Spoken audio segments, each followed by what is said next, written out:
Everyone சில English words ஒரே மாதிரி மீனிங் இருக்க மாதிரி இருக்கும். பட் ஆனால் கான்டெக்சுவல் மீனிங் வந்து கண்டிப்பாக டிஃப்ரெண்ட் இருக்கும்.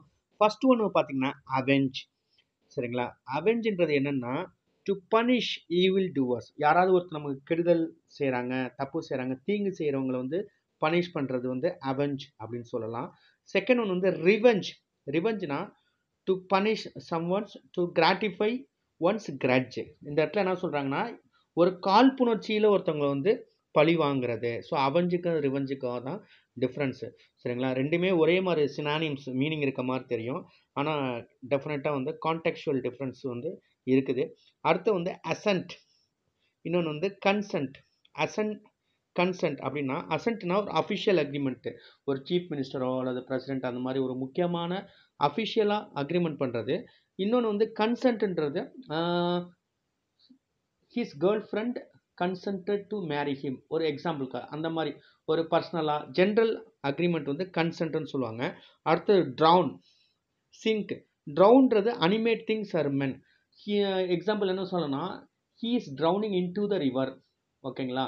அப்போ வந்து ஒரு அனிமேட் திங்ஸில் மென்னை குறிக்கும் பொழுது மூழ்கி கொண்டிருக்கிறார் அப்படின்றப்ப ட்ரவுன் யூஸ் பண்ணுறோம். சிங்க் அப்போ வந்து சிப். ஓகே. சாங்க் இன் த சி அப்போ வந்து ஒரு இன்அனிமேட் திங்ஸ்க்கு வந்து என்ன பண்ணுவோம், சிங்க் யூஸ் பண்ணுறோம். ரெண்டுமே மூழ்கிறத பற்றி தான். பட் டிஃப்ரெண்ட் என்னன்னா அனிமேட் திங்ஸுக்கும் இன்அனிமேட் திங்ஸுக்கு எந்த வர்பு யூஸ் பண்ணுறோம் அப்படின்றது தான். சரிங்களா? அடுத்து வந்து எனஃப், சஃபிஷியன்ட்.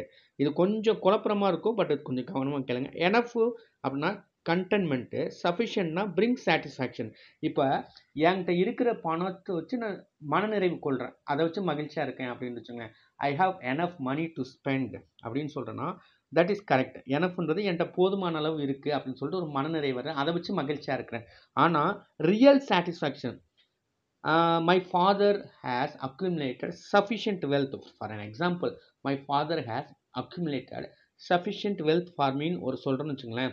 எங்கள் அப்பா எனக்கு வந்து சேர்த்து வச்சிருக்க சொத்து தேவை, ஒரு திருப்தியாக இருக்குது, சந்தோஷமாக இருக்குது, உண்மையிலே திருப்தி. அது வந்து ரியல் திருப்தி அடைகிறது. புரியும்னு நினைக்கிறேன் உங்களுக்கு. அடுத்தது என்வி, ஜெலஸ். ரொம்ப கன்ஃபியூஸாக ஆகாதீங்க. என்வின்றது என்னன்னா ஒருத்தர் நல்லா இருந்தால் அது மேலத்து பொறாமப்படுறது. புரியுதான்னு பாருங்கள். ஒருத்தர் நல்லா சந்தோஷமாக இருப்பாங்க, நல்லா வாழ்வாங்க, ஹாப்பியாக, இல்லை ஏதோ ஒரு ஒருத்தவங்களோட ஃபார்ச்சூனை பார்த்து நமக்கு வந்து வயிற்றெரிச்சல் சொல்லுவாங்கல்ல.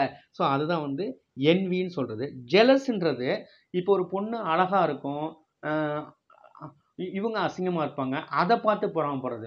அவங்கள்ட்ட ஒரு இது இருக்குதும், இவங்கள்ட்ட அது இல்லாதது. ஸோ அதை பார்த்து பொறாமப்படுறது. ரெண்டுக்கு தான் difference. Thank you everyone. Thank you so much.